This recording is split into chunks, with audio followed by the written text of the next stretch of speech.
Ce mot consiste à une vulgarisation de la discipline, notre discipline qui est l'orthopédie dentofaciale.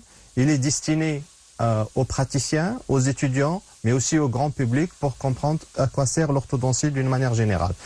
Et dans ce cours, donc, on va essayer de définir d'une manière simple avec des termes qui vont être compris par tout le monde ce que c'est que l'orthodontie, ce que c'est qu'une malocclusion ou un chevauchement dentaire, ce qu'on peut attendre d'un traitement orthodontique et surtout on va essayer de répondre à des questions qui taraudent l'esprit de beaucoup de patients et beaucoup de praticiens. À quel moment donc on peut commencer ce traitement orthodontique et est-ce que j'ai besoin d'un traitement orthodontique et quel type de traitement orthodontique me serait possible de faire pour avoir un sourire et un alignement dentaire parfait. Et on va essayer de donner et d'expliquer comment ça marche ce traitement orthodontique d'une manière générale. Il faut préciser un élément important, que ce cours de vulgarisation ne se substitue en aucun cas aux conseils et aux informations qui vont être données par votre orthodontiste ou votre dentiste d'une manière générale. Donc les informations données par vos orthodontistes sont toujours utiles, mais c'est un cours qui a pour objectif la vulgarisation de l'orthodontie, de la pratique orthodontique et de traitement orthodontique d'une manière générale. Alors qu'est-ce que c'est que l'orthodontie? L'orthodontie est une discipline odontologique qui fait partie de la médecine dentaire et qui a pour objectif la correction des chevauchements dentaires et des malocclusions d'une manière générale. On va voir, on va essayer d'expliquer après ce que c'est qu'une malocclusion. Avant d'entreprendre un traitement orthodontique, bien sûr, le conseil de votre médecin dentiste est recommandé, qui va vous permettre, soit s'il a les compétences pour vous prodiguer ce traitement, il va le faire, sinon il va vous diriger vers un praticien spécialiste et qui est qualifié en orthodontie. Alors, on a parlé que l'orthodontie vise en grande partie au traitement des malocclusions dentaires. Alors, c'est quoi les malocclusions dentaires? Les dents des arcades supérieures et inférieures doivent s'engrainer comme les pièces d'un puzzle. Donc, il faut qu'il y ait un petit décalage naturel qui va se faire entre les dents inférieures qui sont légèrement en avance par rapport aux dents supérieures, qui fait que vous allez avoir à chaque fois une dent de l'arcade supérieure ou inférieure qui va s'engrainer avec deux dents, qui donnera donc le maximum de contact entre les dents supérieures et inférieures et donc donnera une entité fonctionnelle dentaire qui est beaucoup plus efficace. Pour illustrer cela, vous avez l'image que vous voyez ici, vous avez un engrainement dentaire et vous avez une illustration par les dents de scie, de deux scies. Si on les met une dent sur une dent, donc il n'y a pas de stabilité. Par contre, s'il y a un petit décalage, vous allez avoir un emboîtement parfait qui va se faire entre les dents supérieures et les dents inférieures. Quand il y a un chevauchement dentaire ou une mauvaise occlusion, ou ce qu'on appelle communément une malocclusion, il va y avoir non seulement un impact sur l'esthétique faciale et sur l'estimation de soi, aussi bien chez les enfants que chez l'adulte, parce que c'est une société où nous vivons, est une société de communication où le sourire est un outil de communication important au niveau des contacts interpersonnes. Deuxièmement, quand il y a un problème de chevauchement de malocclusion, il y aura aussi un impact sur le fonctionnement de l'appareil stomatognatique ou de l'appareil masticatoire, notamment au niveau de la production de la voix ou ce qu'on appelle de la phonation. On aura des difficultés à déglutir aussi et surtout, on aura des problèmes pour bien mastiquer avec tous les problèmes de santé que ça peut engendrer. Aussi, quand il y a un chevauchement dentaire important, donc il y a toujours une difficulté de contrôle d'hygiène bucco-dentaire. Cette difficulté de contrôle d'hygiène bucco-dentaire est une conséquence du chevauchement, donc il y a une difficulté de se brosser les dents d'une manière générale. Alors, l'exemple encore pour illustrer ce que c'est qu'une malocclusion, on donne l'exemple d'une braguette ou d'une fermeture éclair. Si les dents de la fermeture éclair ou de la braguette ne sont pas bien ajustées une par rapport à l'autre, la fermeture ne se fait pas normalement, donc il n'y a aucune efficacité. Alors, au niveau de la classification, si vous voulez, les praticiens odontologiques d'une manière générale classent l'occlusion, ce qu'on appelle une occlusion normale ou une occlusion acceptable. c'est une occlusion en classe 1 d'angle. Et l'occlusion de classe 1 d'angle, c'est que vous avez l'arcade inférieure qui est très légèrement en avance par rapport à l'arcade supérieure. Et puis les dents supérieures, ils vont circonscrire les dents inférieures à tout niveau. Et donc, vous allez avoir un recouvrement et un surplomb au niveau antérieur avec les dents supérieures qui surplombent et recouvrent les dents inférieures et qui sont bien sûr en harmonie avec les lèvres et les tissus mous. Donc, ce qui fait que vous avez une harmonisation totale. Quand vous avez une arcade, par exemple, supérieure qui est trop en avance par rapport à l'arcade inférieure ou une arcade mandibulaire inférieure qui est un peu en retrait par rapport à la supérieure, on se retrouve dans une situation de classe 2. Quand le cas contraire, c'est l'arcade inférieure qui est en avance par rapport à l'arcade supérieure ou l'arcade supérieure qui est en retrait par rapport à l'inférieur, on va se retrouver dans des situations de classe 3 qui nécessitent une prise en charge par le traitement orthodontique d'une manière générale. Alors maintenant, quel est le bon moment pour mettre des braquettes, pour mettre un traitement orthodontique? Ce qu'il faut savoir, c'est qu'il n'y a pas d'âge déterminé bien précis pour commencer le traitement orthodontique. Donc, depuis l'âge de 4 ans, 5 ans, donc on peut faire des consultations jusqu'à l'âge adulte et tout le monde a la possibilité d'aligner et de corriger les dents. Mais d'une manière générale, la première consultation va se faire vers l'âge de 6-7 ans. Et le plus souvent vers l'âge de 11-12 ans avec l'établissement et la mise en place des dents. Mais vous avez la majorité des personnes qui sont en traitement sont vers l'âge de 12 ans jusqu'à l'âge de 20 ans. Mais on a aussi une grande population de personnes âgées qui vont faire le traitement très tard. Donc pourquoi cette période de 6-7 ans? C'est vers 6-7 ans jusqu'à 8 ans qu'il y a ce qu'on appelle une phase de denture mixte où vous allez avoir au niveau de la cavité buccale chez un enfant les dents permanentes et temporaires qui cohabitent en même temps et vous avez une stabilité au niveau des arcades et donc les orthodontistes peuvent intervenir à ce moment-là par des traitements qu'on appelle traitements interceptifs ou traitements en 2 phases qui vont avoir pour objectif une réduction de temps de traitement d'une manière générale. Alors, qu'est-ce qu'on peut attendre d'un traitement orthodontique? On vient de le dire durant tout ce qui a été précédé, c'est l'alignement et la correction des malocclusions d'une manière générale et bien sûr avec tout l'impact sur l'esthétique, sur la fonction d'une manière générale. Donc on peut commencer des traitements très tôt chez des enfants en cours de croissance, vers l'âge de 5 ans, 4 ans, en mettant des appareillages avec des appuis crâniens qui vont vous permettre de contrôler la croissance de vos enfants. Donc vos praticiens orthodontiques ou médecins dentistes vont avoir donc l'habilité et les connaissances et compétences pour vous adresser, pour dépister et pour envoyer votre patient vers un spécialiste. On peut aussi, quand on est dans une phase, par exemple, le cas que vous voyez, c'est un cas de classe 3, vous avez les dents sont inversées, l'articulé est inversé au niveau antérieur, donc on peut intercepter en faisant un premier traitement pour corriger le recouvrement antérieur, essayer de retrouver une occlusion normale et après laisser l'enfant grandir jusqu'à la mise en place de la denture permanente, on peut retraiter. Si on n'a pas la possibilité de voir ces patients à des âges précoces, on peut, et qu'on les a vus une fois vers l'âge de 11-12 ans que les dents sont sur l'arcade, là, les traitements orthodontiques peuvent se faire en faisant des extractions de première prémolaire ou de deuxième prémolaire pour réduire le nombre des dents et avoir de l'espace.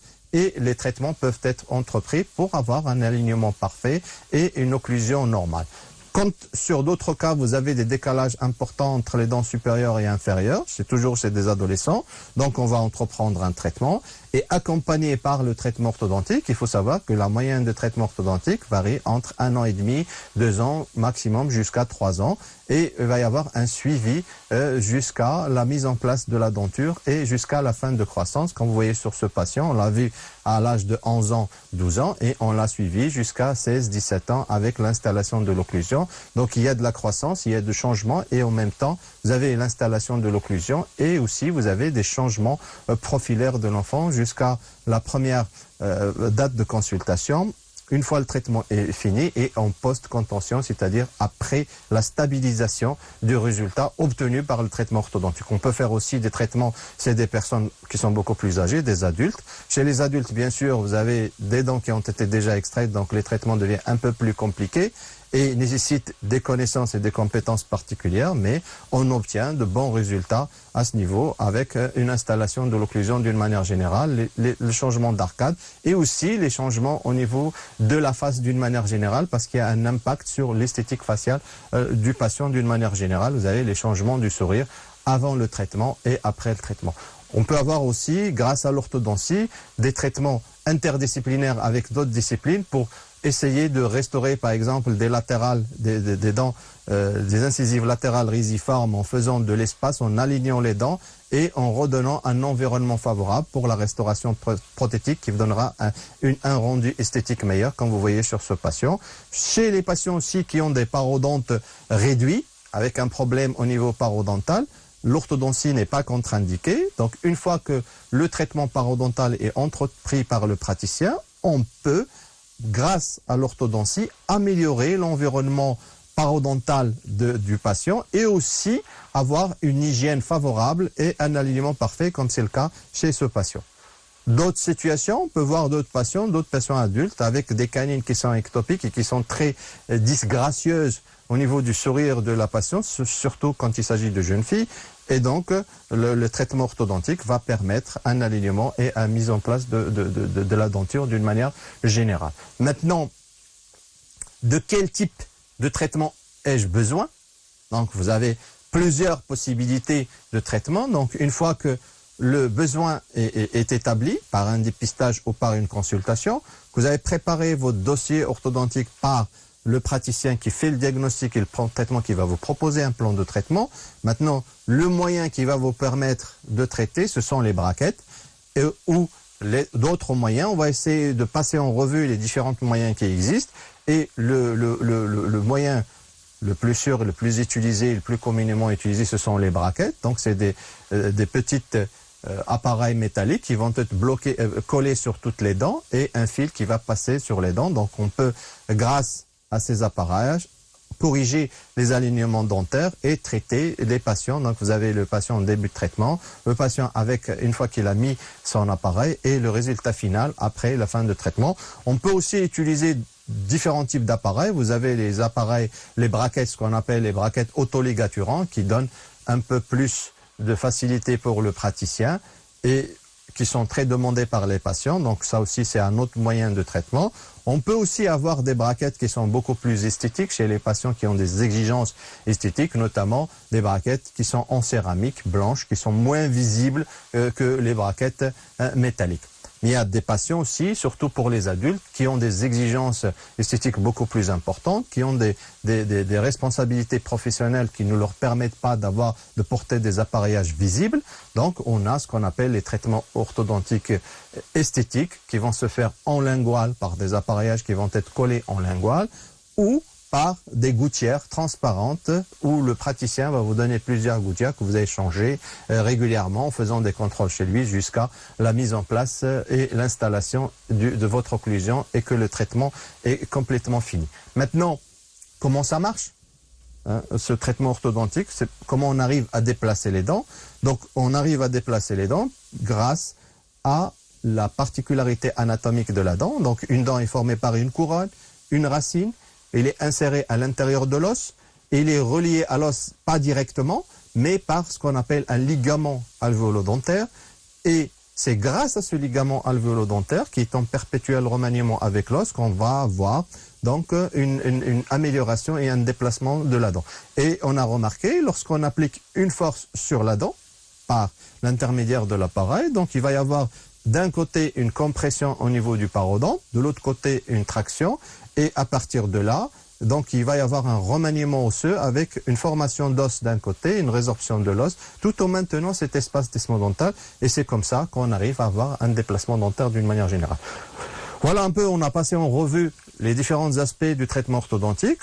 Donc ce n'est pas le dernier cours qu'on va faire, on va se retrouver après pour vous parler aussi des risques qu'on peut avoir et pour mieux comprendre le déroulement avec les rendez-vous et avec les difficultés, la responsabilité du praticien, la responsabilité du patient par rapport au déroulement du traitement d'une manière générale. Donc je vous remercie pour votre attention et on va se retrouver pour un autre MOOC et à bientôt. Au revoir.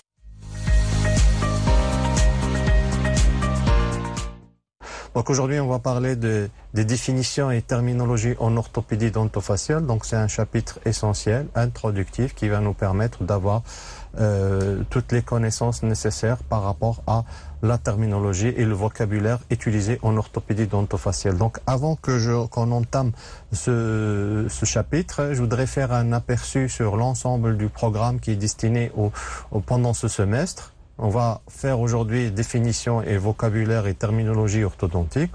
On fera après la morphogénèse des arcades dentaires, les critères de normalité en orthopédie dentofaciale. On dira un mot sur les fonctions orofaciales et leur importance au niveau de la spécialité d'orthopédie dentofaciale. On fera une introduction générale à l'utilisation de la céphalométrie comme aide diagnostique en orthodontie. On parlera aussi des éthiopathogénies, des dysmorphoses et des dysfonctions. On parlera aussi de la chronologie de la croissance osseuse et en s'intéressant aux différentes ases biologiques.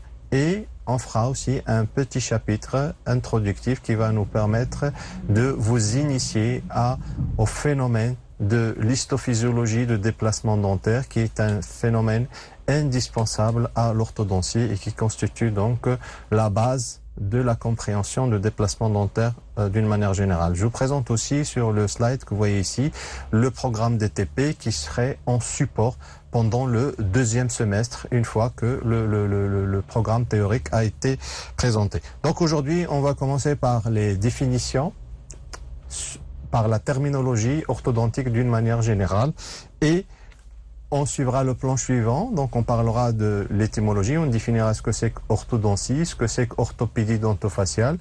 On dira un mot sur à quoi sert l'orthodontie d'une manière générale et sa place au niveau de la dentisterie, de l'odontologie, au niveau de la santé bucco-dentaire d'une manière générale et au niveau de la santé générale globalement. Et on va essayer d'étayer la terminologie orthodontique pour que les gens qui s'intéressent à l'orthodontie, vous, en tant qu'étudiant, vous compreniez les termes qui vont être utilisés en orthodontie d'une manière générale. Donc, on commencera par l'étymologie et on commencera par orthodontie. Donc, si on s'intéresse au terme orthodontie, on le sépare en deux parties. Vous avez un préfixe qui est ortho et un radical qui est dentie. Ortho veut dire droite, rendre quelque chose de droit. Rappelez-vous, en géométrie, on parle de projection orthogonale. Donc c'est une projection qui va faire un angle à 90 degrés. Et puis vous avez le terme odontos, odoïus, qui vient du grec et qui désigne la dent. Donc orthodontie, ça veut dire quoi? Ça veut dire rendre les dents droites entre elles, droites avec celles qui les entourent et avec celles qui les animent. Et aussi doivent être droites enfin pour que dans leur rectitude et leur bonne correspondance, les dents réalisent une harmonie au niveau des arcades et au niveau des formes pour assurer bien sûr les différentes fonctions qui sont imparties à l'appareil stomatognatique. Le deuxième terme qu'on va définir, c'est orthopédie. Toujours, on va retrouver le préfixe ortho et le terme pédie. Donc le terme ortho, ça veut dire rendre droit, ce qui veut dire à l'origine le redressement de l'enfant, surtout en ce qui concerne ce squelette et sa croissance squelettique générale. Ce terme a été pris de l'orthopédie d'une manière générale et a été appliqué à l'extrémité dentaire et céphalique. On parle d'orthopédie dentofaciale. Donc c'est l'ensemble orthopédie et orthodontie, c'est-à-dire on va essayer d'assurer l'alignement et le redressement des dents, mais aussi des dents par rapport aux maxillaires et des maxillaires entre eux et les maxillaires par rapport à un référentiel qui est en général la base du crâne. Donc on va essayer d'insérer les dents dans leur maxillaire et on essayer de normaliser leur position entre elles, entre le maxillaire supérieur et le maxillaire et la mandibule, et aussi les deux maxillaires par rapport à la base du crâne et par rapport à la face d'une manière générale. Donc le terme orthopédie dentofaciale a été retenu par la communauté des orthodontistes d'une manière générale, tout qui est enseigné par les enseignants, les académiciens et ceux qui enseignent l'orthodontie. Donc vous avez des départements, des services et des enseignements d'orthopédie dentofaciale. Donc ils servent depuis dans le langage professionnel courant, dans les publications scientifiques, dans les textes officiels qui vont être employés parallèlement, donc le terme d'orthopédie dentofaciale va être employé parallèlement au terme orthodontie. Mais en général, quand on parle d'orthodontie, c'est quand on aligne uniquement les dents. Et à chaque fois qu'on va agir sur la croissance des maxillaires, on va parler d'orthopédie dentofaciale, de telle manière que l'orthodontie serait incluse et intégrée dans le terme général d'orthopédie dentofaciale. Donc voilà pour les définitions d'orthodontie et d'orthopédie. On va maintenant s'intéresser à un aspect autre, ce sont les missions auxquelles va être dévoué cet orthodontiste pour pouvoir assurer sa fonction et traiter les patients, et aussi pour être partie intégrante de ce qu'on appelle l'orthopédie dentofaciale. Donc cet orthodontiste devrait reconnaître les différentes caractéristiques des malocclusions et déformités dentofaciales. Donc il faut qu'il ait des connaissances de diagnostic et d'étiologie importantes, définir la nature des problèmes en incluant, quand c'est possible, les causes qui ont provoquer ce problème et pouvoir l'expliquer aux patients et pouvoir le comprendre pour qu'on puisse intercepter cette cause ou l'éliminer quand c'est possible. Poser une stratégie de traitement qu'on va proposer à nos malades en prenant en considération les besoins et désirs du patient, ou bien sûr quand on soigne des enfants, des parents ou des accompagnateurs. Pouvoir expliquer surtout et communiquer les traitements et ses ramifications de manière claire et explicite aux patients et aux parents ou accompagnateurs. Donc c'est pour cela qu'il faut avoir une terminologie, il faut un langage clair qui va être utilisé quand on est dans un milieu professionnel ou académique, et aussi avoir une facilité d'explication pour les parents et pour les patients d'une manière générale. Alors, une fois qu'on a compris la mission de l'orthodontiste, on voudrait aussi s'intéresser à quoi sert cette orthodontie. Donc l'orthodontie, il va avoir des objectifs, c'est quoi sa place au niveau de la santé bucco-dentaire d'une manière générale, et particulièrement au niveau des traitements des objectifs qui lui sont impartis. D'abord, il va aider au développement et à avoir une croissance satisfaisante de la face et de l'extrémité céphalique d'une manière générale quand c'est possible, assurer l'ensemble des fonctions et aussi ne pas interférer avec ces fonctions qui sont imparties à l'appareil stomatognatique. Bien sûr, il y a une demande esthétique pressante, donc il va falloir que l'orthodontie améliore l'esthétique faciale, et surtout, une fois qu'on a eu un résultat esthétique et fonctionnel satisfaisant, c'est de le stabiliser et le garder et éviter qu'il y ait de la récidive. Après, il faut aussi que les dents vont se déplacer dans le parodonte et par le parodonte, donc il faut qu'il y ait un respect total de ce parodonte, et à chaque fois que c'est possible, de l'améliorer et surtout de ne pas l'agresser et l'atteindre. Donc on verra à travers quelques exemples ces différentes si vous voulez, rôles de l'orthopédie dentofaciale d'une manière générale. Donc on commencera par l'aide au développement et à la croissance satisfaisante de la face. Donc l'orthopédie dentofaciale d'une manière générale, quand on a l'opportunité de voir des patients en cours de croissance, une fois qu'on a situé nos patients sur leur courbe de croissance en faisant des examens, en déterminant l'âge osseux et l'âge biologique du patient, donc on aura un cours que sur la méthode de détermination de cet âge osseux. Donc on va situer cet enfant sur sa courbe de croissance, et quand il y a encore de la croissance, donc on va essayer par les moyens thérapeutiques dont on dispose, soit d'activer une croissance d'une mandibule ou d'un maxillaire, ou d'essayer de freiner ou de bloquer dans la mesure du possible donc un excès de croissance qui allait s'exprimer au niveau d'une zone maxillaire et mandibulaire. Donc cela est possible quand on voit des enfants en cours de croissance, qu'on a situé sur leur courbe de croissance. On va donner un exemple simple et rapide sur cela. Donc vous avez une patiente là qui présente une situation de classe de 2, qui est vue en cours de croissance pendant la phase de denture mixte stable.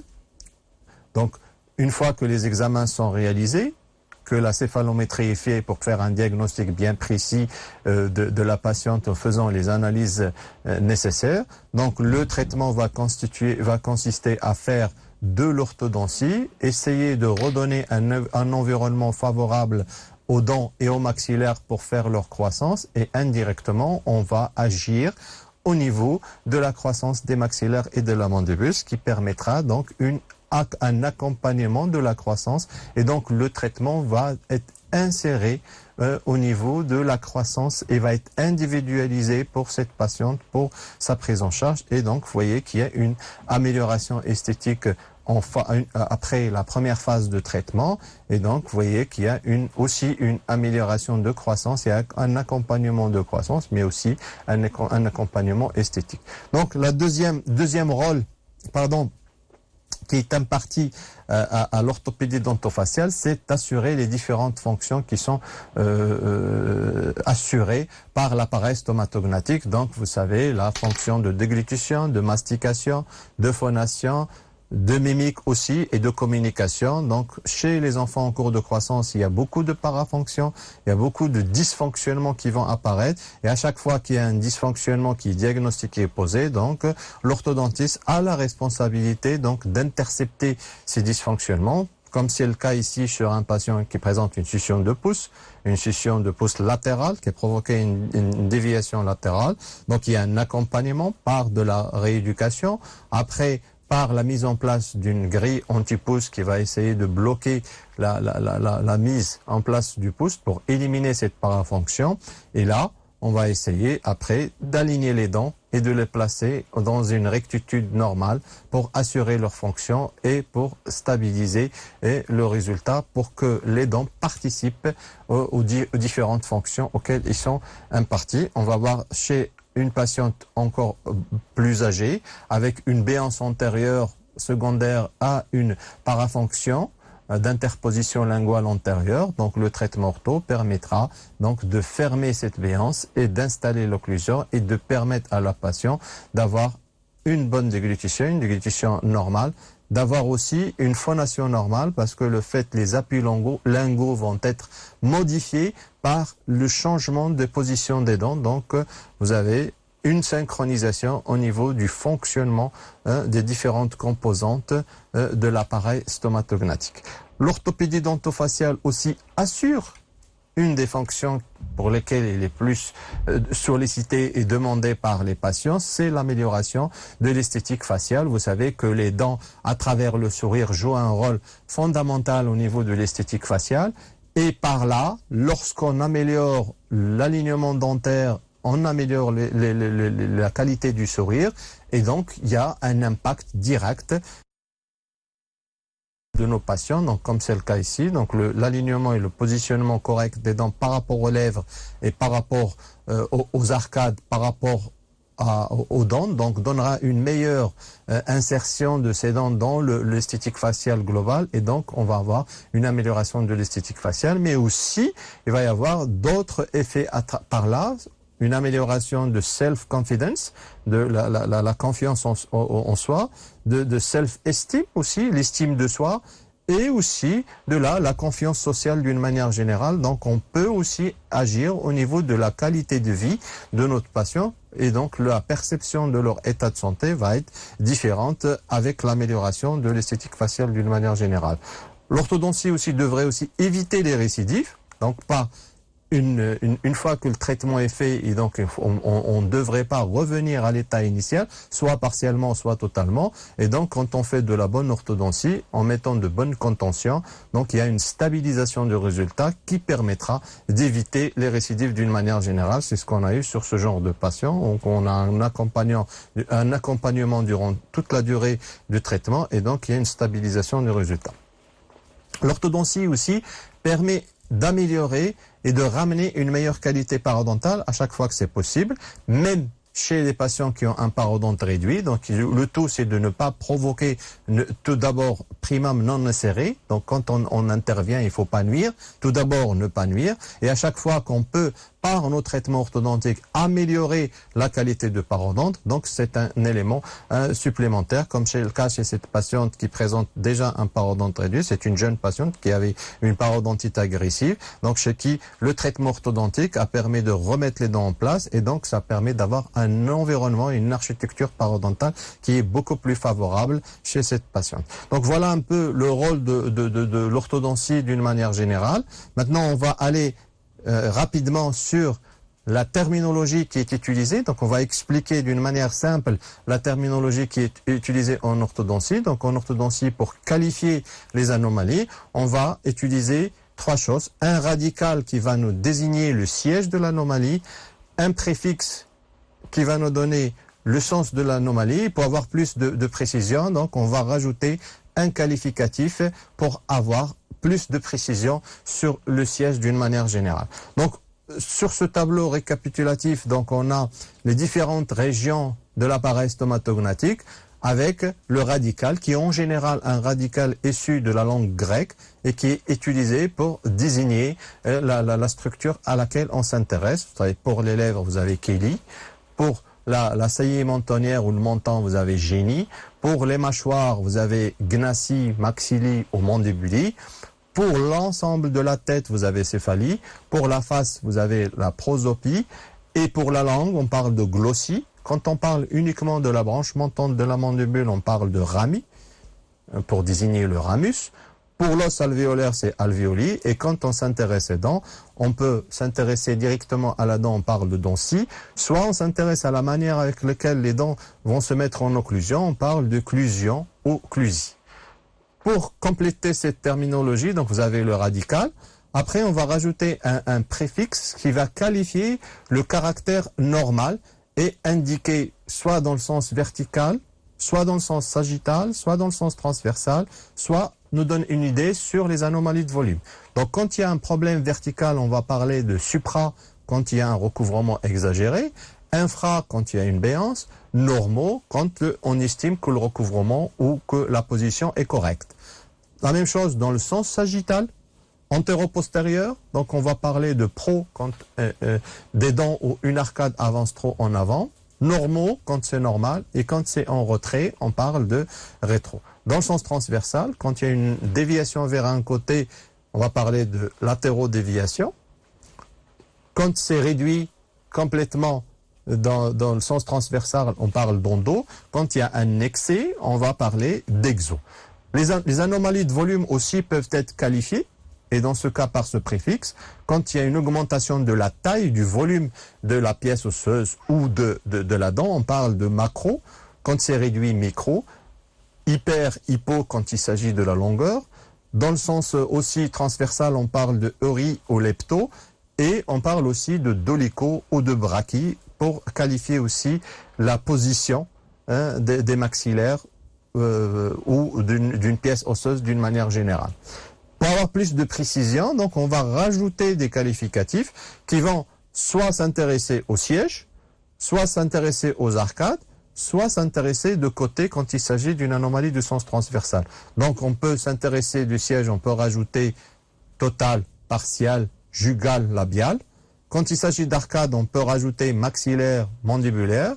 Quand il s'agit des deux, on va dire bimaxillaire ou bi-alvéolaire aussi, quand il s'agit juste des process alvéolaires.